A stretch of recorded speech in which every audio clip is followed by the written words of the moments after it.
radial arm saw is a versatile tool for woodworkers. Although it performs the same cuts as a table saw, including cross-cutting, ripping, miter, and bevel cuts, it operates in a different way. The radial arm saw cuts wood from above so you can see exactly what you're cutting.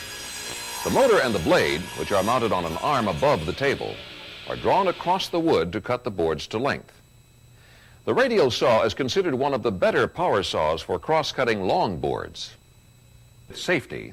While the radial saw is an exceedingly useful power tool, like all power tools, it can also be very dangerous if improperly used. Therefore, make sure you follow the general safety instructions. Keep the power off except when you're actually using the saw.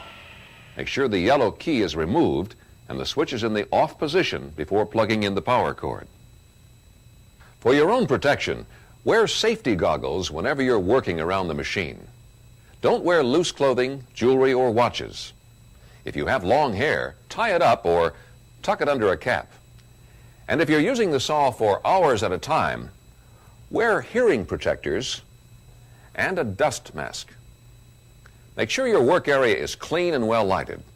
And since woodworking can be messy, it's a good practice to clean up as you go along.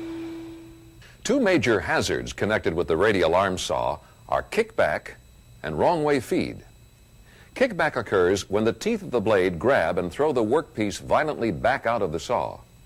Kickback can also occur if you reach around the blade and try to pull the workpiece through the blade, or if the saw blade is pinched or bound by the workpiece. Wrong way feed can only happen when you're ripping. Wrong way feed is feeding the wood with the rotation of the blade, which is something you should never do. Wrong way feeding can pull the board and your hand into the blade before you can let go. It can also cause a board to be pulled through and thrown hard enough to injure someone.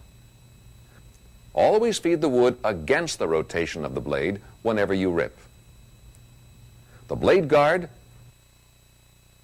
the anti-kickback pawls, and the workpiece spreader are designed to reduce the risk of injury from blade contact, workpiece kickback, and wrong way feed.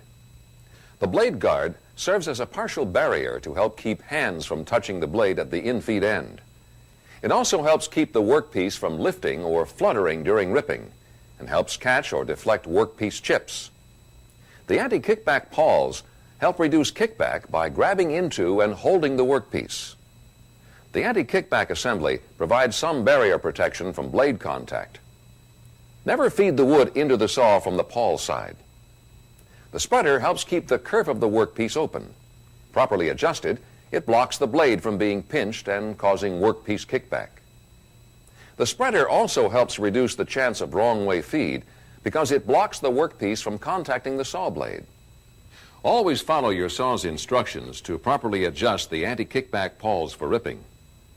Read and follow the safety information and safety instructions in the operator's manual and on the safety labels on the radial arm saw.